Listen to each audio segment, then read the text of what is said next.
વિદ્યાર્થી મિત્રો, આજે આપણે શેરનું ડીમટીરિયલાઇઝેશન અને શેર બહાર પાડવાની વિવિધ રીતો વિશે આજે આપણે અભ્યાસ કરીશું.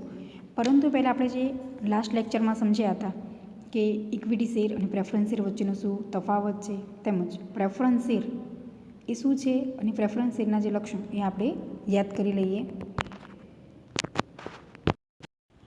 તો સૌપ્રથમ આપણે સમજી ગયા હતા કે ઇક્વિટી શેર શું છે. હું તમને યાદ કરાવી દઉં કે ઇક્વિટી શેર અને પ્રેફરન્સ શેરમાં શું તફાવત જોવા મળે છે.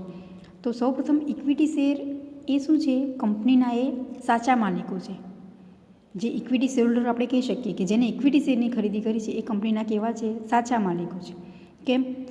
તો જે શેર પર ડિવિડન્ડ તેમજ મૂડી પરત મેળવવાનો જે હક છે એ સૌપ્રથમ પ્રેફરન્સ શેરહોલ્ડરને મળે છે અને પછી જે હક મળે છે એ છે સામાન્ય ઇક્વિટી શેર. એટલે કે પ્રેફરન્સ શેર એટલે શું આપણે કહી શકીએ? તો સૌપ્રથમ કે જે શેર પર કંપનીના નફામાંથી ઇક્વિટી શેર પર ડિવિડન્ડ ચૂકવણી કરતાં પહેલાં ડિવિડન્ડ મેળવવાનો હક, અને જ્યારે કંપનીનું વિસર્જન થાય ત્યારે શેરની જે મૂડી છે એ પરત મેળવવાનો સૌપ્રથમ હક હોય એવા શેરને આપણે પ્રેફરન્સ શેર અથવા પસંદગીના શેર એવું કહી શકીએ છીએ. કે અહીંયા ડિફરન્સ શું છે કે સૌપ્રથમ ડિવિડન્ડ અને જે શેર મૂડી છે એ સૌપ્રથમ કોને મળે છે? તો પ્રેફરન્સ શેરહોલ્ડર, અને પછી હક કોનો છે? તો ઇક્વિટી શેરહોલ્ડરોને જે મૂડી એ અને ડિવિડન્ડ મળે છે. તો આમ પ્રેફરન્સ શેરની જે લાક્ષણિકતાઓ છે કે જે ડિવિડન્ડ, તો સૌપ્રથમ ડિવિડન્ડ કોને મળે છે? તો પ્રેફરન્સ શેરહોલ્ડરને. ત્યાર પછી કે મૂડી પરત પણ સૌથી પહેલાં પ્રેફરન્સ શેરને જ મળે છે. અને જોખમનું પ્રમાણ પણ કેવું છે? સાવ ઓછું આપણે કહી શકીએ. તેમજ મતાધિકાર છે, પસંદગી, બજાર ભાવ. તો આમ આ પ્રેફરન્સ શેરના જે લક્ષણો છે. અને પ્રેફરન્સ શેરના જે બે પ્રકાર છે કે 20 વર્ષ પહેલાં પરત કરી શકાય અને 20 વર્ષ પછી પરત કરી શકાય. હવે આપણે બંનેનો જે તફાવત છે એ હું તમને ફરીથી યાદ કરાવી દઉં. તો સૌપ્રથમ છે કે ઇક્વિટી શેર અને પ્રેફરન્સ શેર વચ્ચેનો જે તફાવત. આ ક્વેશ્ચન એક્ઝામમાં પૂછાય કે ઇક્વિટી શેર અને પ્રેફરન્સ શેર વચ્ચેનો તફાવત સમજાવો.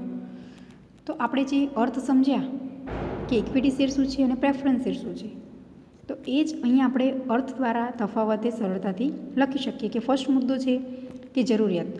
કે જ્યારે શેર મૂડી બહાર પાડતી કંપની છે એને આ પ્રકારના શેર બહાર પાડવા કેવા છે? કમ્પલસરી. ઇક્વિટી શેર ફરજિયાતપણે બહાર પાડે, પરંતુ પ્રેફરન્સ શેર કેવા છે કે જરૂર નથી, કંપની ઈચ્છે તો જ પોતે શું કરી શકે છે? બહાર પાડી શકે.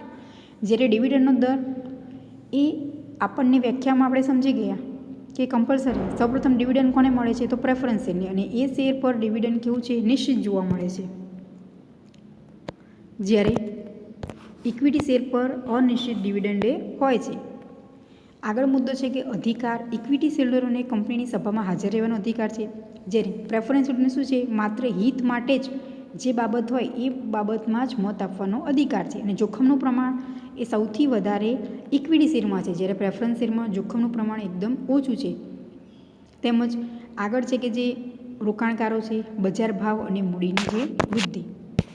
એટલે કે રોકાણકાર એવું છે કે જો જોખમ લેવા તૈયારી હોય તો જ આ શેર એ પોતે પસંદ કરે છે, અને જો નિશ્ચિત સલામતી ઈચ્છતા હોય તો એ પ્રેફરન્સ શેરની પસંદગી કરશે. અને જ્યારે બજાર ભાવમાં વધઘટ ઇક્વિટી શેરમાં જોવા મળે, પરંતુ પ્રેફરન્સ શેરમાં વધઘટે જોવા નથી મળતી. અને મૂડી વૃદ્ધિ છે એ શેર મૂડીમાં હકના શેર અને બોનસ શેર એ મળે છે. એ આપણે આગળ સમજીશું. જ્યારે પ્રેફરન્સ શેરમાં મૂડીમાં કોઈપણ પ્રકારની વૃદ્ધિ થતી નથી. તો આમ આ ઇક્વિટી શેર અને પ્રેફરન્સ શેર વચ્ચેનો તફાવત છે. હવે આપણે ડીમેટ ખાતું શું છે એ વિશે સમજીએ. તો હવે આપણે જોઈએ કે જે શેરનું ડીમટીરિયલાઇઝેશન શા માટે જરૂરી છે, શા માટે આપણે ડીમેટ ખાતું ખોલાવવું પડે છે. કોઈપણ વ્યક્તિ જો શેરની ખરીદી કરે છે તો એ શેર કમ્પલસરી પોતે શું કરે છે? ડીમેટ ખાતા દ્વારા એ પોતે શેરની લે વેચ સરળતાથી થઈ શકે છે. તો આપણે કેવું હોય કે ડીમેટ એટલે શું? તો એક ઇલેક્ટ્રોનિક સ્વરૂપમાં એ રૂપાંતર કરે છે. ભૌતિક શેરનું શું કરવામાં આવે છે? ઇલેક્ટ્રોનિક સ્વરૂપમાં રૂપાંતરિત કરવામાં આવે છે, જે શેર પ્રમાણપત્ર આપણે કહી શકીએ એને.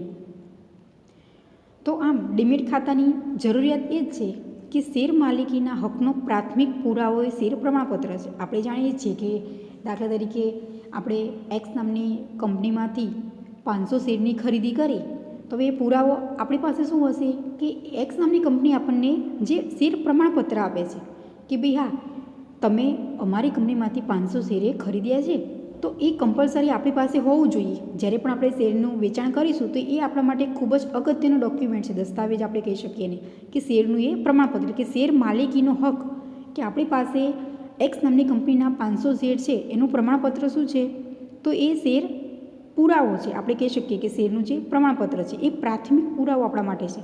એટલે કે મૂળ શેર પ્રમાણપત્ર ગુમ થઈ જાય, ચોરાઈ જાય અથવા બગડી જાય કે ફાટી જાય તો ત્યારે ડુપ્લિકેટ પ્રમાણપત્ર મેળવવા માટે શેરહોલ્ડરે લાંબી અને ખર્ચાળ વિધિમાંથી પસાર થવું પડે છે. જેમ મેં કીધું એમ કે આપણી પાસે એ ડોક્યુમેન્ટ કેવું છે, ખૂબ અગત્યનું પ્રાથમિક પુરાવો છે કે આપણી પાસે એક્સ નામની કંપનીના 500 શેર છે.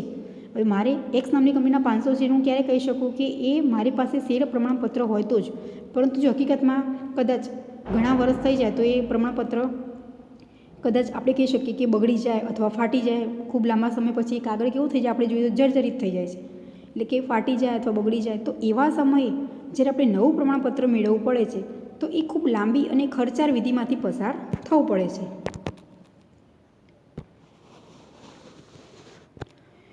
તો આમ ફેરબદલી ફોર્મમાં જો સહી મળતી ના આવે કે ખોટી સહી કરીને ફેરબદલી કરવામાં આવે તેમજ ટપાલ મારફતે સમયસર ન મળે ત્યારે શેરની લેવેચમાં મુશ્કેલી ઊભી થાય છે. જ્યારે આપણે શેરનું પ્રમાણપત્ર ક્યારે જરૂરી છે કે આપણે શેરનું વેચાણ કરવું હોય એ સંજોગોમાં જ જરૂરી છે. બાકી જો આપણે કંપનીના શેર આપણી પાસે રાખવા છે તો એ ડોક્યુમેન્ટ આપણી પાસે રહેશે, પરંતુ મારે કંપનીના શેર 10 વર્ષે જો વેચાણ કરવા છે તો એ જરૂરી છે, એ હશે તો જ હું વેચાણ કરી શકું છું.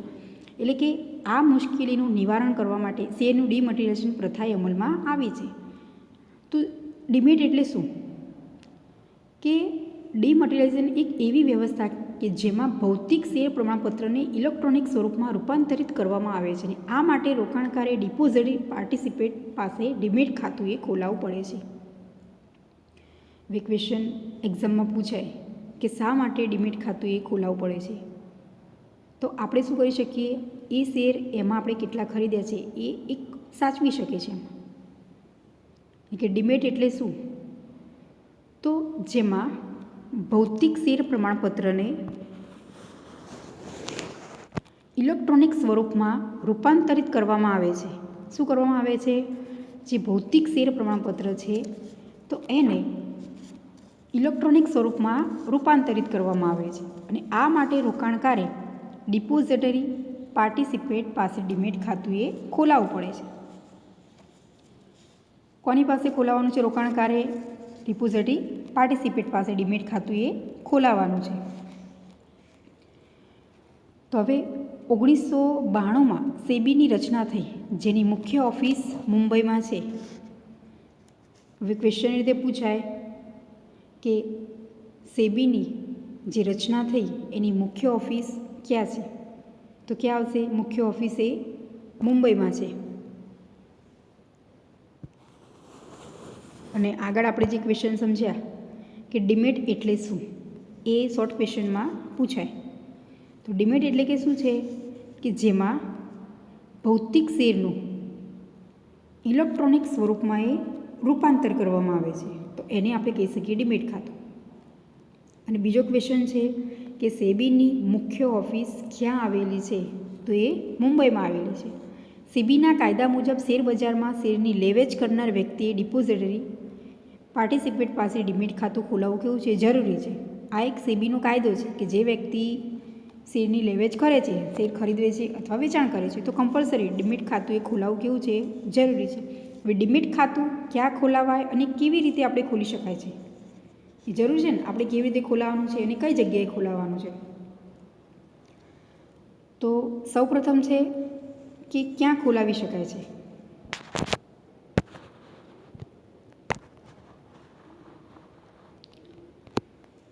તો ડિમેટ એવી પ્રક્રિયા છે કે જેમાં રોકાણકાર પોતાના ભૌતિક શેર ઇલેક્ટ્રોનિક સ્વરૂપમાં પોતાના ડીપી એટલે કે ડિપોઝિટરી પાર્ટિસિપેટ ખાતામાં જાળવે છે. હવે ક્વેશ્ચનના ડીપીનું ફૂલ ફોર્મ પૂછાય, ડિમેટ ખાતાનું છે તો શું આવશે, ડિપોઝિટરી પાર્ટિસિપેટ. આ શોર્ટ ક્વેશ્ચનમાં ખાસ યાદ રાખવાનું કે ડીપી કોને કહેવાય, અથવા વિકલ્પમાં પણ પૂછાય તો ડિપોઝિટરી પાર્ટિસિપેટ. અને ભારતમાં 2 પ્રકારની આવી સંસ્થા છે, ખાસ સમજજો કે ભારતમાં ક્યાં છે, 2 પ્રકારની આવી સંસ્થાએ જોવા મળે છે. તો સૌપ્રથમ છે કે NSDL અને બીજી છે CDSL.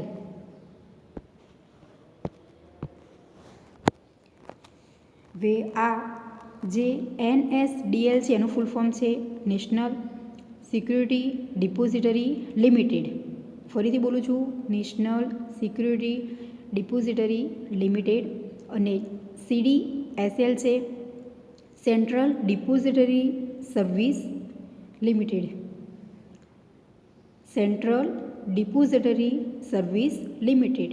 આ બે ક્વેશ્ચન છે એ ફૂલ ફોર્મ પૂછે કે NSDLનું ફૂલ ફોર્મ શું છે અને CDSLનું ફૂલ ફોર્મ શું છે.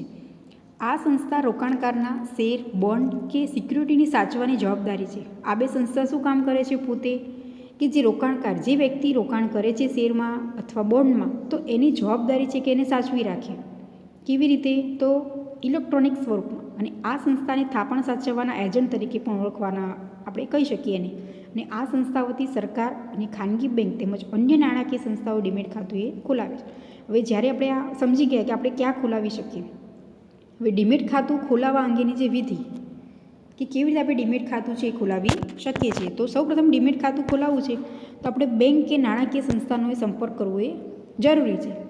અને આ એક આપણને જરૂરી ફોર્મ આપે છે અને એ વિગતો આપણે ભરીએ, જરૂરી દસ્તાવેજો આપણે રજૂ કરવા પડશે. આપણે સામાન્ય રીતે, હું તમને ઉદાહરણ આપું કે જો આપણે બેંકમાં ખાતું ખોલાવવું હોય છે આપણે, તો પણ જરૂરી વિગતો આપણે શું કરવી પડે છે, ડોક્યુમેન્ટ એ આપવા પડે છે. જે તે બેંકમાં આપણે ખાતું ખોલાવ્યું છે, દાખલા તરીકે SBIમાં ખાતું ખોલાવવું છે, તો કમ્પલસરી એ બેંક આપણને જે ફોર્મ આપે છે, તો એ ફોર્મ આપણે ફિલઅપ કરીને આપીએ પછી આપણું ખાતું એ બેંકમાં એ ચાલુ થઈ જાય છે. કે આપણે કોઈ પણ વસ્તુ છે, કોઈ પણ જગ્યાએ તમે ખાતું ખોલાવો છો તો કમ્પલસરી જે તે આપણા પુરાવા એ માગે છે. તો હવે આ ક્વેશ્ચન રીતે પૂછાય કે ડીમેટ ખાતું ખોલાવવા અંગેની વિધિ એ જણાવો. તો સૌપ્રથમ કે આપણે ફોર્મ ભરવાનું હોય છે, એમાં સૌપ્રથમ પાન કાર્ડ, બીજું છે રહેઠાણનો પુરાવો, ત્રીજું છે ઓળખપત્ર, ચોથું ઇન્કમટેક્સ ભરતા હોય તો તેનું રિટર્ન, પાંચમું પાસપોર્ટ, જે આપણો ફોટો પાસપોર્ટ સાઇઝનો, અને છઠ્ઠું છે અરજીની સાથે જે નોન જસ્ટિસ સ્ટેમ્પ પર ગ્રાહક કરાર કરવાનો હોય. કમ્પલસરી છે કે આ બધા ડોક્યુમેન્ટ કેવા છે, ખૂબ અગત્યના છે કે તમારું આખું જે નામ, એડ્રેસ, એ દરેક વસ્તુ એ આમાં જોવા મળે. જેમ કે પાન કાર્ડ છે, એમાં પણ તમારું નામ આવી જાય. રહેઠાણનો પુરાવો એટલે તમે શું આપી શકો છો, જે લાઇટ બિલ આપી શકો છો, કે તમે ટોરેન્ટનું લાઇટ બિલ આપો એટલે કમ્પલસરી કે તમારા નામે આ મકાન છે, ઘર, એ તમારો એક પુરાવો છે, પ્રૂફ છે. ઓળખપત્ર આપી શકો છો તમે, ઇલેક્શન કાર્ડ આપી શકો છો. એટલે તમારું આખું જે નામ અને આખું તમારું ઘરનું એડ્રેસ એ બધું જ આ ઇલેક્શન કાર્ડમાં જોવા મળે છે, કે જેથી સરળતાથી એ શું કરી શકે છે, ફોર્મમાં આપણે ફિલઅપ કરી શકીએ છીએ.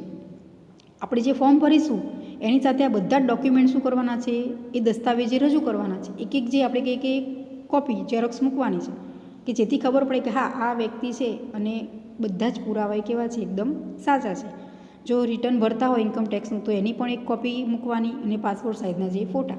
તો આમ આ સંપૂર્ણ વિગત આપણે આપીશું ત્યારે આપણે ડીમેટ ખાતું એ ખોલાઈ જશે.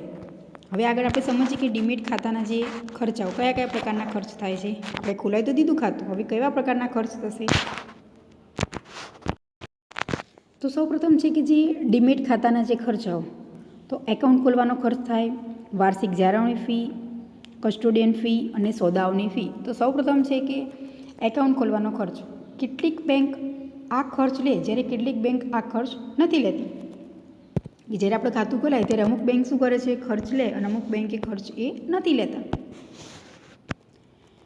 આગળ જોઈએ કે બીજું છે કે જે વાર્ષિક જાળવણી ફી, કે ડીમેટ ખાતાને સાચવવા માટે મેન્ટેન જે ચાર્જ લેવામાં આવે છે એ કમ્પલસરી, કે આખું કહી શકીએ કે યરલી, કે તમારું જે બેંકમાં ખાતું છે તો એ સાચવવા માટે ડીમેટ ખાતું, તો એ મેન્ટેનન્સ ચાર્જ એ લે છે, જે આપણે વર્ષમાં એક વખત જ ચૂકવવાનો હોય છે.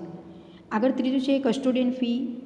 તો એ છે કે ડીમેટ જે ધારક છે એના ખાતામાં કેટલા શેર રહ્યા છે અને તેના આધારે દર મહિને ફી ભરવાની હોય છે. હવે આ કસ્ટોડિયન ફી કેવી હશે, કે શેર તમારા કેટલા છે, ખાતામાં તમે કેટલા શેર રાખ્યા છે એ આધારે ફી લેશે દર મહિને. જો શેર વધશે તો એ ફીમાં શું થશે, વધારો, અને શેર ઘટે તો ફીમાં એ ઘટાડો જોવા મળે છે. આગળ છે સોદાઓની ફી, કે શેરની જે લેવેચ અંગેના સોદાઓ થાય એના આધારે ફી એ લેવામાં આવે છે. અહીંયા શું થશે કે તમે જે પ્રમાણે શેરનું ખરીદ વેચાણ કરો છો એ આધારે ફી લેવામાં આવશે. જ્યારે આગળ કસ્ટોડિયન ફી કેવી છે કે તમારા ખાતામાં કેટલા શેર રહ્યા છે અને એના આધારે ચોક્કસ એ દર મહિને ફી ભરવાની હોય છે. અને સોદામાં શું આવશે કે તમે જ્યારે શેરની લેવેચ કરો છો એ સમય દરમિયાન એ ફી લેવામાં આવે છે. તો આમ ડીમેટ ખાતાના આ ખર્ચાઓ છે કે ડીમેટ ખાતાના 4 ખર્ચાઓ છે. હવે આપણે આગળનો ક્વેશ્ચન સમજીએ કે ડીમેટ ખાતાને જે ફાયદા અને મર્યાદા. સૌથી અગત્યનું છે કે આપણે ખાતું તો ખોલાવી દીધું કે જે આપણે કહી શકીએ કે ઇલેક્ટ્રોનિક સ્વરૂપમાં રૂપાંતર થઈ ગયું શેરનું પ્રમાણપત્ર, પરંતુ એના કયા ફાયદા છે અને કયા જે ગેરફાયદા છે. કોઈ પણ વસ્તુ છે તો સારી બાબત પણ જોવા મળે અને ખરાબ બાબત પણ જોવા મળે છે. તો હવે સૌપ્રથમ આપણે સમજીએ એના કયા ફાયદા છે. તો ડીમેટ ખાતું જે ખોલાઈએ છીએ તો સૌપ્રથમ છે કે શેરની લેવેચની પ્રક્રિયા સરળ, ચોક્કસ અને ઝડપી થાય છે. આનું કારણ શું મુખ્ય કે આપણે જે તે કરીશું શેરની લેવેચ એ કેવું છે, દરેક સામેવાળો વ્યક્તિ છે જેને આપણે શેર વેચાણ કરીશું અને એ વ્યક્તિ ખરીદનાર છે તો એની પાસે પણ શું છે ડીમેટ ખાતું છે. એટલે સરળતાથી આપણે શેરનું વેચાણ એ કરી શકીએ છીએ અને સામેનો વ્યક્તિએ સરળતાથી એ શેરની ખરીદી પણ કરી શકીએ છીએ. એટલે કે આ પ્રક્રિયા કેવી બની જશે, સરળ બની જશે અને ચોક્કસ તેમજ ઝડપથી થઈ જશે. આગળ બીજો મુદ્દો છે કે શેર પર દલાલી ઓછી ચૂકવવી પડે છે. એટલે કે શેર પરનો જે વેપાર ખર્ચ ઓછો થાય છે. શેર પર શું થાય છે, જે દલાલી છે એ ઓછી ચૂકવવી પડે છે. આપણે જે દલાલી ખર્ચ છે એ કેવો છે, અહીંયા ઓછો ચૂકવવો પડે છે. આગળનો જે પોઈન્ટ કે ડીમેટ ખાતામાં જમા થયેલા શેર પર લોન મેળવવા માટે તારણ કે ગીરવી મૂકી શકાય છે. હવે આપણે ખાતામાં કેટલા શેર છે અને એ શેર પર લોન મેળવવા માટે આપણે શું કરી શકીએ છીએ, આ શેરને છે એ તારણ પર મૂકી શકીએ છીએ. કોઈ પણ વ્યક્તિ જો લોન લેવા ઈચ્છે છે અને એ પોતે ડીમેટ ખાતામાં કેટલા શેર ધરાવે છે એમ કે મારા ખાતામાં એ 2000 શેર છે, તો એ વ્યક્તિએ જો લોન લેવી હોય તો એ આ શેર છે એ પોતે તારણ પર એ મૂકી શકે છે. આગળનો ચોથો મુદ્દો છે કે શેર ખરીદતા તરત જ ડીમેટ ખાતામાં શેર એ જમા થઈ જાય છે. સૌથી મહત્ત્વનું શું, તો ડીમેટ ખાતું છે તો આપણે જેવા શેરની ખરીદી કરીશું એવો જ શેર આપણા ખાતામાં શું થઈ જશે, એ જમા થઈ જશે. જેથી નાણાંની પ્રવાહિતતા તમારી પાસે જ રહે છે. આગળનો મુદ્દો કે શેર ખરીદતા જ માલિક હક તરત મળી જાય છે. તમે જે તે શેરનું ખરીદ વેચાણ કરો છો તો એક વ્યક્તિ વેચનાર છે ને બીજો ખરીદનાર છે. જો તમે શેર ખરીદી કરો છો તો સરળતાથી આપણને શું મળી જાય છે કે જે શેરનો જે માલિક હક એ ઝડપથી મળી જાય છે, જે અંગે કોઈ ગૂંચવણ કે ચિંતા નથી રહેતી. તેમજ કંપની બોનસ શેર બહાર પાડે ત્યારે તરત જ ડીમેટ ખાતામાં એ જમા થઈ જાય. હવે કંપની એવું નક્કી કરે છે કે બોનસ શેર જ્યારે બહાર પાડવા છે તો તરત જ જે તે ટ્રાન્ઝેક્શન જે વ્યવહાર કરશે કે બોનસ શેર આટલા ફાળવ્યા છે તો આપણા ખાતામાં શું થશે, જમા થઈ જશે. આગળનો મુદ્દો કે ડીમેટ હોલ્ડરોને બેંક પોતાનું ખાતું ખોલવા માટે ઓનલાઈન સગવડ આપે છે. કે જે ડીમેટ હોલ્ડરો છે જે ખરીદે છે એ બેંક પોતે શું કરે છે, ઓનલાઈન સગવડ આપે છે ખાતું ખોલવાની. તમે ઓનલાઈન પણ શું કરી શકો છો, એ ખાતું એ ખોલાવી શકો છો. આપણે જાણીએ છીએ કે કોઈપણ બેંકમાં જો ખાતું ખોલાવવું હોય તો હાલ એ સાઈડ બેંકની આપણને જોવા મળે છે ઓનલાઈન. તો સરળતાથી આપણે શું કરી શકીએ, બેંક પર જવાની જરૂર પણ નથી અને સરળતાથી આપણે પોતાના ઘરે બેઠા જ એ ઓનલાઈન પ્રોસેસ કરી અને જે તે બેંકમાં, જેમ કે SBIમાં ખાતું ખોલાવશું તો સરળતાથી એ ફોર્મ આપણે ફિલઅપ કરી અને પછી આપણે બેંકમાં જે જઈએ છીએ કે આપણું ખાતું કેવું છે, આપણે પહેલેથી જ ખોલાવી દીધું છે ઓનલાઈન જ. તો આ સગવડ બેંકે પોતે આપે છે. એટલે કે જેનાથી શેરની વિગતો અંગેની માહિતી અને શેર સ્ટોકની છેલ્લી સ્થિતિ એ પોતે શું કરી શકે, જાણી શકે છે. તેમજ મ્યુચ્યુઅલ ફંડ માટે પણ આ ખાતાનો ઉપયોગ કરી શકાય છે. હવે આ ઓનલાઈન સગવડ આપવાનો મિનિંગ કે સૌથી અગત્યનો કે શેર અંગેની વિગત છે એ ડીમેટ હોલ્ડરો પોતે શું કરી શકે, જાણી શકે છે. ઓનલાઈન જે તે વિગત છે જોવી હોય તે સરળતાથી જોઈ શકે છે. આગળ છે કે શેર ફેરબદલીમાં ખોટી સહીથી ફેરબદલી, શેરની ચોરી, શેર ખોવાઈ જવાનો અને આગથી નાશ પામવાનો તેમજ શેર ફાટી જવાનો જોખમ એ રહેતા નથી. જેમ મેં આપણે અગાઉ કીધું હતું કે આપણે જે ઇલેક્ટ્રોનિક સ્વરૂપમાં રૂપાંતર કરીએ છીએ તો સૌથી મહત્ત્વનું શું કે એક શેર પ્રમાણપત્ર એ પ્રાથમિક એક અગત્યનો દસ્તાવેજ છે. હવે એ ખોવાઈ જાય તો આપણી પાસે કેટલા શેર કંપનીના છે ખબર જ ના પડે. પરંતુ જો આ ડીમેટ ખાતું ખોલાવીએ છીએ તેમાં શેર કોઈ પણ ખોવાઈ જવાનો કે કોઈ નુકસાન થવાનો એ ભય રહેતો નથી. તેમજ ડીમેટ ખાતા દ્વારા શેરની જે લે વેચ છે એ અંગેનો વેપાર ઓનલાઈન થવાને કારણે બિનનિવાસી, આપણે જેને કહી શકીએ કે જે ભારતમાં નથી રહેતા, આપણે NRI કહી શકીએ, તો એ પોતાની બચતને ભારતની કંપનીમાં શેરમાં રોકાણ કરવા માટે સહાયરૂપ બને છે કે પોતે અહીંયા રોકાણે સરળતાથી કરી શકે છે.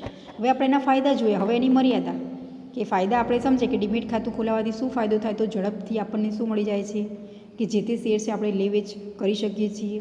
સરળતાથી આપણા ખાતામાં એ શેર તરત જ ખરીદીએ છીએ તો તરત જ એ જમા થઈ જાય છે. તેમજ જ્યારે બોનસ શેર કંપની બહાર પાડે છે તો આપણને તરત મળી જાય, અને જેવું જ આપણે શેર ખરીદી એવો જ માલિકીયત આપણને સરળતાથી મળી જાય છે. તો સૌપ્રથમ એની મર્યાદા છે કે શેર બજારમાં કેટલાક શેર પર સટ્ટાકીય પ્રવૃત્તિની વેગ મળતા રોકાણકારોને જે નુકસાન થાય છે. અહીંયા શું છે કે જે શેર પર સટ્ટાકીય પ્રવૃત્તિની વેગ મળે છે એટલે કે રોકાણકારને નુકસાન થાય છે, જે આપણે સટ્ટો કહી શકીએ. આગળ છે કે શેર બજારમાં ખૂબ ઓછા શેરમાં રોકાણ કરનાર વ્યક્તિની ડીમેટ ખાતું ખોલાવવાની ફી, વાર્ષિક જાળવણી ફી, કસ્ટોડિયન ફી, શેર લે વેચ કે લે વેચ કરીએ છીએ શેરનું વેચાણ અને ખરીદી વગેરે, આ બધું એ કેવું પડે છે, એમને ખૂબ મોંઘું પડે છે. હવે જે વધારે શેર ખરીદી અને વેચાણ કરે છે એમને ડીમેટ ખાતું ખોલાવવું કેવું છે, સરળ રહેશે, ઇઝી રહેશે. કેમ કે એમને આખા વર્ષની ફી, વાર્ષિક જાળવણી ફી, ડીમેટ ખાતું સાચવવાની, તેમજ કસ્ટોડિયન ફી એટલે કે કેટલા શેર રહ્યા છે એના પર એ ફી, અને જ્યારે શેરનું લે વેચ કરે છે તેના આધારે ફી એ પોતે ચૂકવી શકે છે. પરંતુ જો કોઈ વ્યક્તિ ઓછા શેરની ખરીદી કરે તો એને મોંઘું પડશે. તમે 2000-5000 શેરની ખરીદી કરો તો તમને આ ખાતું કેવું લાગશે, એકદમ સારું અને સરસ રીતે તમે વપરાશ કરી શકો. પણ કોઈ વ્યક્તિ એવો છે કે જે શરૂઆતમાં સાવ ઓછા શેરની ખરીદી કરે છે, જેમ કે 100 કે 200, તો એ વ્યક્તિને શું થશે, ખૂબ આપણે કહી શકીએ જે કોસ્ટલી, મોંઘું પડશે ડીમેટ ખાતું ખોલાવવું. તો આમ આ ક્વેશ્ચન એક્ઝામમાં પૂછાય કે ડીમેટ ખાતાના ફાયદા અને મર્યાદા સમજાવો અથવા લાભ અને ગેરલાભ સમજાવો. તો આ તમારે લાભ અને ગેરલાભ એ સમજાવવાના રહેશે. હવે આપણે નવો ક્વેશ્ચન સમજીએ કે શેર બહાર પાડવાની જે વિવિધ રીતો, કઈ રીતે આપણે શેર બહાર પાડી શકીએ છીએ. આમ તો આપણને ખ્યાલ જ છે કે શેર બહાર પાડવા છે તો 3 રીતે બહાર પાડી શકીએ છીએ.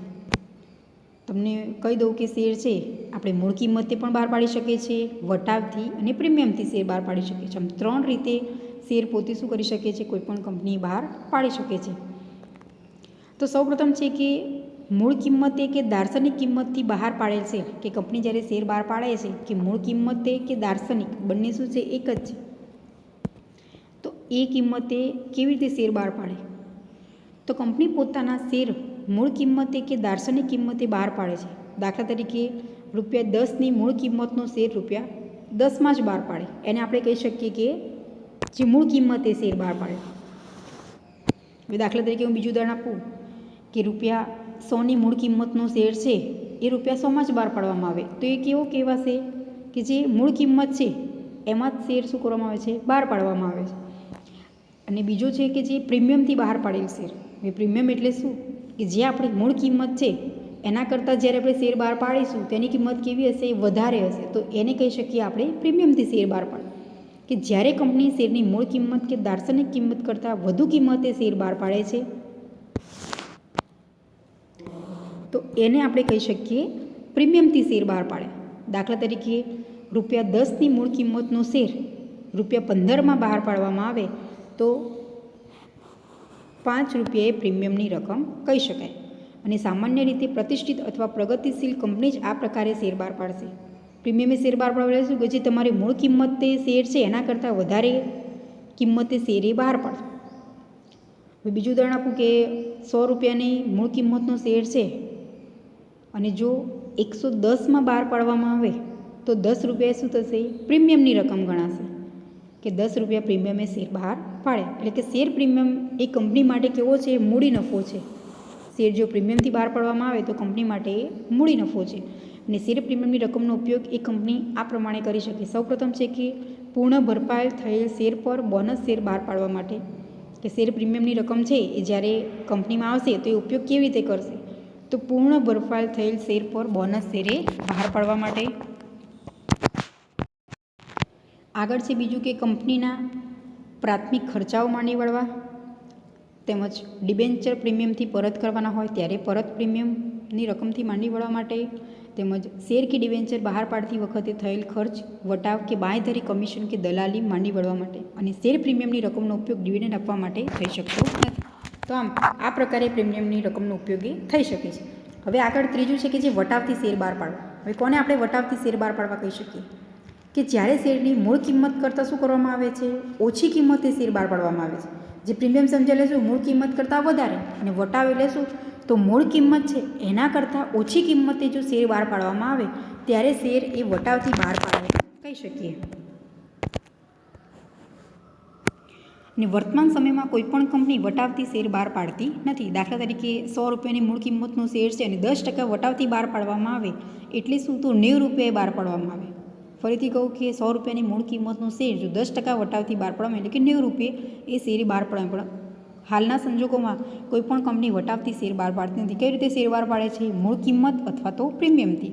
તો આમ શેર બહાર પાડી શકીએ આપણે 3 રીતે: મૂળ કિંમત, પ્રીમિયમથી અને વટાવથી. પરંતુ હાલ સંજોગોમાં 2 જ રીતે છે, મૂળ કિંમત અને પ્રીમિયમ. હવે બોનસ શેર શું છે આપણે સમજીએ કે બોનસ શેર એટલે શું? તો કંપની એ પોતે એકત્ર થયેલ નફામાંથી કોઈપણ અવેજ વગર તેના વર્તમાન શેરહોલ્ડરોને પ્રમાણસર વધારાના શેર આપે એને બોનસ શેર કહેવામાં આવે છે. કોને આપણે બોનસ શેર કહી શકીએ? કે કંપની એ પોતે નફામાંથી કોઈપણ અવેજ વગર પોતાના જે વર્તમાન શેરહોલ્ડરો છે કે હાલ જે શેર ધારકો છે એને પ્રમાણસર વધારાના શેર આપે એને આપણે કહી શકીએ બોનસ શેર. શોર્ટ ક્વેશ્ચનમાં પૂછાય કે બોનસ શેર એટલે શું? કંપનીના નિયમનપત્રમાં સત્તા હોય તો જ બોનસ શેર એ બહાર પાડી શકીએ. બોનસ શેર રજૂ કરવા છે, તમારે બહાર પાડવા છે, જે શેરહોલ્ડરોને વેચવા છે, તો નિયમનપત્રમાં એ તમારે રજૂઆત કરવી કેવી છે? જરૂરી છે. હવે કયા સંજોગોમાં આપણે બોનસ શેર બહાર પાડી શકીએ? કે નહીં મંગાવેલ રકમ એટલે કે અંશતઃ ભરપાઈ થયેલ શેર પર નહીં મંગાવેલ રકમ ભરપાઈ કરવા માટે નફા પૈકી બોનસ શેર આપી શકાય છે. આગળ છે કે અનામત ભંડોળ, કે કંપની પાસે મોટા પ્રમાણમાં અનામત ભંડોળ કે નફા નુકસાન ખાતાની જમા બાકી હોય અને શેરહોલ્ડરને લાભ આપવા માટે બોનસ શેર બહાર પડે. આપણી પાસે ભંડોળ વધારે હોય એવા સંજોગોમાં આપણે શું કરી શકીએ છીએ? બોનસ શેર એ આપી શકીએ છીએ. અને બોનસ શેર શામાંથી આપી શકાય છે? બોનસ શેર જો કંપની વિચારે છે કે આપવા, તો એ શેમાંથી આપી શકે છે? તો સૌપ્રથમ કે નફાની ફાળવણી દ્વારા ઊભા કરવામાં આવેલ કોઈપણ અનામતમાંથી અને નફા નુકસાન ખાતાની ફાળવણીમાંથી જમા બાકી હોય એમાંથી એ બોનસ શેર આપી શકે. આગળ બીજું છે કે શેર પ્રીમિયમ ખાતાની જમા બાકીમાંથી માત્ર પૂર્ણ ભરપાઈ થયેલ શેર પર જ બોનસ આપી શકાય. શેમાંથી? કે જે શેર પ્રીમિયમ છે, આપણે શેર પ્રીમિયમથી બહાર પાડ્યા છે એ ખાતાની જમા બાકી એટલે કે માત્ર પૂર્ણ ભરપાઈ થયેલ જે શેર છે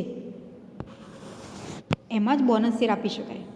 આગળ ત્રીજું છે કે ડિબેન્ચર પરત કર્યા પછી ડિબેન્ચર પરત નીતિની બાકી વધતી રકમ સામાન્ય અનામત ખાતે લઈ જવા જે રકમ આવે એમાંથી આપણે બોનસ શેર આપી શકીએ. તો આમ બોનસ શેર આ પ્રમાણે આપણે વહેંચી શકીએ. અને બોનસ શેર બહાર પાડવાની વિધિ, કે આપણે બોનસ શેર કંપની ઈચ્છે છે બહાર પાડવા, તો કેવી રીતે બહાર પાડી શકીએ? તો સૌપ્રથમ છે કે જે નિયમનપત્ર, આગળ આપણે સમજી ગયા કે નિયમનપત્રમાં રજૂઆત કરવી કેવી છે? જરૂરી. નિયમનપત્રમાં સત્તા હોય તો જ બોનસ શેર બહાર પાડી શકે કંપની. તો સૌપ્રથમ છે કે બોનસ શેર બહાર પાડવાની સત્તા કંપનીના નિયમનપત્રમાં એ કમ્પલસરી હોવી કેવી છે? જરૂરી છે. આગળ બીજો મુદ્દો છે કે ઠરાવ. કંપનીની સામાન્ય સભામાં બોનસ શેર અંગેનો ઠરાવ પસાર કરેલો હોવો જોઈએ. આગળ ત્રીજું કે સભ્યપત્રક. સંચાલકોએ શેરહોલ્ડરોની સામાન્ય સભા બોલાવતા પહેલાં કંપનીનો સભ્યપત્રક બંધ કરવો અને સભ્યોની યાદી કે કંપનીનું સભ્યપત્રક બંધ કર્યા બાદ સેક્રેટરી સભ્યોની યાદી તૈયાર કરે છે. અને હક દર્શાવતો કરાર, કે આ શેર રોકડ લીધા સિવાય બહાર પાડવાના હોય. શું કરવામાં આવે છે? જ્યારે બોનસ શેર બહાર પાડવામાં આવે છે તો એ રોકડ લીધા સિવાય બહાર પાડવાના હોય છે, કે જે શેરહોલ્ડરોને આપવાના થતા હોય અને તેમનો હક દર્શાવતો કરાર એ તૈયાર કરવો જોઈએ. તેમજ મંજૂરી પત્રો એટલે કે કરાર તૈયાર કર્યા બાદ મંજૂરી પત્ર તૈયાર કરી શેરહોલ્ડરોને તે અંગેનો પરિપત્ર એ મોકલવામાં આવે છે. કરાર કરવામાં આવે પછી શું કરવામાં આવે છે? મંજૂરી પત્ર તૈયાર કરવામાં આવે પછી શેરહોલ્ડરોને મોકલવામાં આવે છે. તેમજ કંપની રજિસ્ટર, કે બોનસ શેર બહાર પાડ્યા પછી 1 માસમાં બોનસ શેર પત્રક કંપની રજિસ્ટ્રાર સમક્ષ નોંધાવવું પડે છે. જો કોઈ કંપની ઈચ્છે પોતે કે બોનસ શેર બહાર પાડવા છે તો કેટલા સમય અંદર? કે 1 માસની અંદર બોનસ શેર પત્રક કંપની રજિસ્ટ્રાર સમક્ષ એ નોંધાવવું જરૂરી છે. તેમજ આગળ છે કે સેબી, બોનસ શેર બહાર પાડવા અને બોનસ શેરની રકમ નક્કી કરવા માટે સેબીના માર્ગદર્શક સૂચનો મુજબ વિધિ કરવી જોઈએ. આપણે સેબીને શું કરવાનું છે? જાણ કરવાની છે કે આ કંપની પોતે બોનસ શેર બહાર પાડવા માગે છે અને એની રકમ આટલી છે, એ ચોક્કસ જણાવવાનું છે. તો આ ક્વેશ્ચન એક્ઝામમાં પૂછાય કે બોનસ શેર બહાર પાડવાની વિધિ જણાવો, તો તમારે આ સમજાવવાનું. હવે આપણે જોઈએ કે જે હકના શેર, કોને આપણે હકના શેર કહી શકીએ? તો હવે હકના શેર એટલે શું? તો હકના શેર એટલે કે જો કોઈ કંપની અસ્તિત્વમાં હોય અને નવા ઇક્વિટી શેર બહાર પાડે ત્યારે પોતાના વર્તમાન ઇક્વિટી શેરહોલ્ડરોને નવા શેર પ્રથમ ખરીદવાનો પ્રસ્તાવ કરે, જેને આપણે હકના શેર કહી શકીએ. જેમ આપણે બોનસ શેર સમજે એમ, તો બોનસ શેર એટલે શું? કે એકત્ર થયેલ નફામાંથી કોઈપણ પ્રકારનો અવેજ લીધા વગર, એટલે કે કોઈપણ રોકડ લીધા વગર એ વર્તમાન શેરહોલ્ડરને શું કરવામાં આવે છે? પ્રમાણસરે વહેંચવામાં આવે છે. તો એ બોનસ શેર. એટલે હકના શેર એટલે શું? તો જ્યારે હકના શેર કંપની બહાર પાડે છે, બહાર રજૂ કરે છે, તો સૌપ્રથમ જે ખરીદી કરવાની મોકો કોને મળશે? કે જે વર્તમાન ઇક્વિટી શેર હોલ્ડરો છે, જે પોતે આપણા કંપનીના શેરે ધરાવે છે, એને સૌપ્રથમ એ હકના શેર ખરીદવાની તક મળે છે. કે નવા ઇક્વિટી શેર બહાર પાડે ત્યારે પોતાના જે વર્તમાન શેર હોલ્ડરો છે એને શેર ખરીદવાનો પ્રથમ પ્રસ્તાવ કરે છે, જેને આપણે કહી શકીએ કે હકના શેર. તો હવે હકના શેરની જે જોગવાઈ છે કે સમય મર્યાદા, શેર હોલ્ડરની નોટિસ, હકનો ત્યાગ, હકના શેરનો નિકાલ અને અરજીની રકમ. તો સૌપ્રથમ કે સમય મર્યાદા, એટલે કે કંપની નોંધણીની તારીખથી 2 વર્ષ સુધી અથવા શેર વહેંચણી કર્યાના 1 વર્ષ સુધી આ 2 પૈકી જે વહેલા આવતી હોય તે તારીખ પહેલાં કંપની મૂડીમાં વધારો કરી શકતી નથી. અહીંયા સમય મર્યાદા એટલે શું હકના શેરની? તો સૌપ્રથમ કે કંપનીની નોંધણી તારીખથી 2 વર્ષ સુધી, ખાસ સમજો, કંપની નોંધાઈ હોય ત્યારથી 2 વર્ષ સુધી, અથવા તો જ્યારે શેરની વહેંચણી કરે છે, જે વર્ષથી શેરની વહેંચણી થાય છે એ કર્યાના 1 વર્ષ સુધી બંનેમાંથી જે તારીખ વહેલા આવતી હોય એ તારીખ પહેલાં કંપની મૂડીમાં વધારો કરી શકતી નથી. હકના શેર બહાર પાડવા છે, પરંતુ કમ્પલસરી શું છે કે કંપની નોંધાયાના 2 વર્ષ થવા જોઈએ, અથવા તો શેર વેચ્યા હોય કે શેર વેચવાનું જ્યારે ચાલુ કર્યું છે એના 1 વર્ષ, આ બંનેમાંથી જે વહેલા આવતી હોય એ તારીખ સુધીમાં વધારો કરી શકતી નથી. બીજું છે કે શેર હોલ્ડરોની નોટિસ. હકના શેર મેળવવાનો અધિકાર ધરાવતા દરેક શેર હોલ્ડરને તેના ભાગમાં કેટલા શેર આવે છે તે દર્શાવતી નોટિસ મોકલવી જોઈએ, અને ઓછામાં ઓછા 15 દિવસ અને 30 દિવસથી વધુ સમય નહીં આપવો. હવે એક હકના શેર જ્યારે કંપની બહાર પાડે છે અને એવું કહે છે કે વર્તમાન શેર હોલ્ડરો પોતે ખરીદી કરવા ઈચ્છે, તો એમને કેટલા સમયની અંદર એ ખરીદવાનો મોકો આપે છે? તો શું કરવામાં આવે છે કે શેર હોલ્ડરોને નોટિસ આપવામાં આવે છે કે એમના ભાગમાં કેટલા શેર આવે છે. જેમ એમને શેરની ખરીદી કરી હોય, કોઈએ 500 શેર ખરીદ્યા, કોઈ 1000 શેર ખરીદે, તો હવે એમ કમ્પલસરી કંપની પોતે નક્કી કરે છે કે જો 500 શેર ખરીદે તેને કેટલા હકના શેર મળશે, 1000 શેર ખરીદે તેને કેટલા હકના શેર મળવા પાત્ર છે. તો આમ જીતે હોલ્ડરને શું કરવામાં આવે છે? એ નોટિસ મોકલવામાં આવે છે. અને આ નોટિસ એ શું કરે છે? ઓછામાં ઓછા 15 દિવસ અને 30 દિવસથી વધુ સમય નથી આપતા. એટલે કે ઓછામાં ઓછા 15 અને વધુમાં વધુ 30 દિવસથી વધારે સમય નથી આપતા. જો ખરીદવા હોય તો એ પોતે આટલા દિવસની અંદર એ કંપનીને જાણ કરશે. આગળ ત્રીજું કે હકનો ત્યાગ, એટલે કે જે શેરહોલ્ડરોને હકના શેરની ઓફર કરવામાં આવે અને અન્ય વ્યક્તિઓની તરફેણમાં પોતાનો હકનો ત્યાગ કરી શકે છે. કે પોતે ઓફર કરવામાં આવે છે, પરંતુ જો એ વ્યક્તિ નથી ખરીદવા માગતો અને અન્ય વ્યક્તિની તરફેણ કરે છે, તો એ પોતે હકનો ત્યાગ એ કરી શકે છે. પોતાના હકના શેર એ કોઈ અન્યને પોતે આપી શકે. આગળ કે હકના શેરનો નિકાલ. શેરહોલ્ડરો હકના શેરની ઓફરનો ઇનકાર કરતા પત્ર લખે અથવા નક્કી કરેલ સમયમાં પોતાનો નિર્ણય ન જણાવે તો સંચાલક મંડળ કંપનીના હિતને ધ્યાનમાં રાખી હકના શેરનો નિકાલ કરી શકે છે. હવે કોઈપણ વ્યક્તિને જો શેર ખરીદવા અંગેની નોટિસ આપવામાં આવે છે, પરંતુ એ 30 દિવસ સુધીમાં જો કોઈ જવાબ જ નથી આપતા, પોતે ખરીદી કરવા ઈચ્છે છે કે નથી ખરીદવા, એટલે કે શેરહોલ્ડરો પોતે છે એ કોઈપણ પ્રકારનો રિસ્પોન્સ નથી આપતા કે શેરની ઓફર છે એનો ઇનકાર કરતો પત્ર લખે, અથવા તો પોતે સમયમાં પોતાની કોઈ નિર્ણય લેતા જ નથી કે શેર ખરીદવા કે નહીં, તો સંચાલક મંડળ પોતે શું કરશે કે પોતાની જાતે એ હકના શેરનો નિકાલ કરી શકે છે, કે કોઈ અન્યને પોતે શું કરશે? ઓફર કરી શકે છે. આ પોતે કંપનીના માલિક જાતે નક્કી કરશે. આગળ પાંચમું છે કે અરજીની રકમ. કે હકના શેર જે શેરહોલ્ડરને મળવાપાત્ર હોય તે માટે આપેલ ફોર્મમાં અરજી સાથે રકમ ભરવાની હોય. હવે જે વ્યક્તિ, જેમ કે મેં કીધું એમ કે 500 શેર ખરીદે અને કેટલા હકના શેર પોતે મેળવાપાત્ર છે, હકના શેર 1000 શેર છે વર્તમાન શેરહોલ્ડરોને, તો એ પોતે કેટલા હકના શેર મળશે? તો હકના શેર જે શેરહોલ્ડરો પોતે છે એને મળવાપાત્ર છે અને આ માટે આપેલ ફોર્મમાં અરજી સાથે રકમે ભરવાની હોય છે. તો આમ આ છે જોગવાઈઓ. ક્વેશ્ચન રીતે પૂછાય કે હકના શેરની જોગવાઈઓ સમજાવો. તો આ 5 જોગવાઈઓ છે સમજાવવાની. હવે આગળ છે ક્વેશ્ચન કે હકના શેર અંગે સેક્રેટરીની ફરજો. તો હકના શેર છે એમાં સેક્રેટરીની 2 પ્રકારની ફરજ છે. એક તો વર્તમાન શેરહોલ્ડરો પ્રત્યેની અને બીજી છે જાહેર જનતા પ્રત્યે. હવે આ ક્વેશ્ચન રીતે એક્ઝામમાં પૂછાય કે હકના શેર અંગેની સેક્રેટરીની ફરજોએ જણાવો.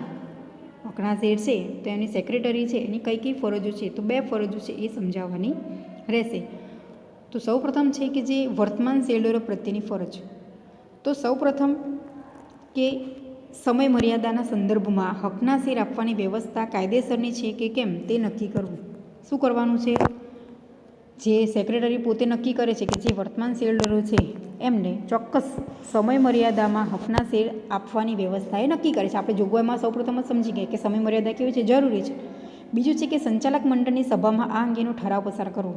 સેક્રેટરી પોતે શું કરશે? સંચાલક મંડળ છે એ સભા જ્યારે એકત્ર કરે છે, ભરાય ત્યારે આ પસાર પોતે શું કરે? રજૂ કરે છે ઠરાવે કે હકના શેર એ બહાર પાડવા, કેટલા બહાર પાડવા.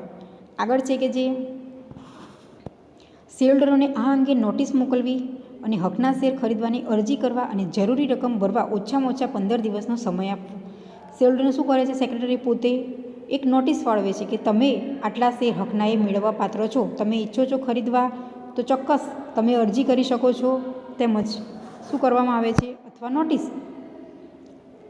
કે જાણ કરવી એ જરૂરી છે અને કેટલા દિવસમાં પોતે ખરીદી કરી શકે છે, તો ઓછામાં ઓછા 15 દિવસનો સમય આપવામાં આવે છે. તેમજ હકના શેર મેળવવા પાત્ર શેરહોલ્ડરોને નક્કી કરવા માટે શેરની ફેરબદલી પત્રક તેમજ સભ્યપત્રક બંધ કરવાની તારીખે નક્કી કરવી જોઈએ. તો આમ વર્તમાન શેરહોલ્ડરો પ્રત્યેની આ ફરજ છે, સેક્રેટરી પોતે આ કામ કરવાનું છે. બીજું છે કે જે જાહેર જનતા પ્રત્યેની ફરજ. આ પોતે કેવું છે? કંપનીમાં શેરહોલ્ડરો છે અને એને સેક્રેટરી પોતે હકના શેરની વહેંચણી કરે છે. હવે જ્યારે જાહેર જનતા પ્રત્યેની શું ફરજ છે સેક્રેટરીની? તો હકના શેર માટે જે શેરહોલ્ડરોએ અરજી ના હોય, શું છે કે જે હકના શેર માટે જે શેરહોલ્ડરોએ અરજી ના કરી હોય કે સંમતિ દર્શાવેલ ના હોય તેવા બાકીના શેર માટે જાહેર જનતાને શેર ખરીદવા આમંત્રણ આપી શકે છે. હવે સેક્રેટરી પોતે નક્કી કરશે કે સૌપ્રથમ વર્તમાન શેરહોલ્ડરોને શું કરવામાં આવે છે? જાણ કરવામાં આવે છે કે તમે હકના શેર ખરીદવા માગો છો. જો કોઈ આપણને રિસ્પોન્સ નથી આપતા કે સમય મર્યાદા પૂરી થઈ જાય છે, જેમ કીધું એમ કે ઓછામાં ઓછા 15 દિવસ ને વધુમાં વધુ 30 દિવસ સુધી એમને જે આપણે સમય આપીએ છીએ કે તમે ખરીદવા ઈચ્છો છો કે નહીં, જો નથી કોઈ જવાબ આપતા તો આપણે શું કરીશું? એ અન્ય શેરહોલ્ડરો છે કે જે કંપનીમાં આપણે વર્તમાન શેરહોલ્ડરો નથી, તો એવા શેરને આપણે એ શેરની વહેંચણી કરી શકીએ છીએ. એટલે કે આમંત્રણ આપણે આપી શકીએ છીએ. શેના દ્વારા આમંત્રણ આપવાનું છે? કે જાણ કરવાનું છે. એ વ્યક્તિ જાણકાર નથી આપણી કંપની હકના શેર બહાર પાડ્યા છે, તો વિજ્ઞાપન પત્ર દ્વારા એ વ્યક્તિને આપણે જણાવવાનું છે. અને આ અંગેની વિધિસર જે શેર બહાર પાડવાની વિધિ જેવી છે, જેમાં શેર મંજૂરી માટે કંપની સભા બોલાવી, મંજૂરી પત્રક મોકલવા, સભ્યપત્રકમાં નોંધ કરવી, શેર પ્રમાણપત્ર તૈયાર કરવું, તો આ બધી જ વિગતો છે સેક્રેટરી પોતે ખાસ ધ્યાન રાખવાનું છે. તો આમ સેક્રેટરીની 2 ફરજ છે કે વર્તમાન શેરહોલ્ડરો પ્રત્યેની અને બીજું છે જાહેર જનતાની ફરજો. તો આ ક્વેશ્ચન એક્ઝામમાં પૂછાય કે હકના શેર અંગેની સેક્રેટરીની એ ફરજો જણાવો. તો 2 છે, વર્તમાન શેરહોલ્ડરોની અને બીજું છે જાહેર જનતા. તો આપણે આ ચેપ્ટરમાંથી જે શીખ્યા એ મહત્ત્વના ક્વેશ્ચન, એક તો બોનસ શેર, હકના શેર, તેમજ જે ડીમેટ ખાતું ખોલાવવું, એના ફાયદા મર્યાદા અને પ્રેફરન્સ શેર શું છે, તેમજ એની લક્ષણો એટલે કે લાક્ષણિકતાઓ, અને ઇક્વિટી શેર અને ઇક્વિટી શેરના જે લક્ષણો. તો આમ આ સમગ્ર વિષય આપણે આ સમજ્યા કે સૌથી મહત્ત્વનું છે કે ઇક્વિટી શેર અને પ્રેફરન્સ શેર. તો ઇક્વિટી શેર એ શું છે? કંપનીના સાચા માલિકો છે, એ પોતે જોખમ ઉઠાવે છે. જ્યારે પ્રેફરન્સ શેર શું છે? પોતે સૌપ્રથમ ડિવિડન્ડ મેળવે છે અને મૂડી પરત મેળવવાનો હક એ પ્રેફરન્સ શેરને. જ્યારે ઇક્વિટી શેરહોલ્ડરને શું છે કે ડિવિડન્ડ પોતે કંપનીના સાચા માલિક છે, પરંતુ સૌપ્રથમ એ પોતે શું કરે છે? ડિવિડન્ડ અને મૂડી પરત એ પ્રેફરન્સ શેર પછી મેળવે છે. તો આપણે એને કહી શકીએ ઇક્વિટી શેર. કે એમને હક કેવો મળે છે? ડિવિડન્ડ અને મૂડી પરત મેળવવાનો પ્રેફરન્સ શેર પછી હક મળે છે. તો એવા શેર એ ઇક્વિટી શેરહોલ્ડરો છે.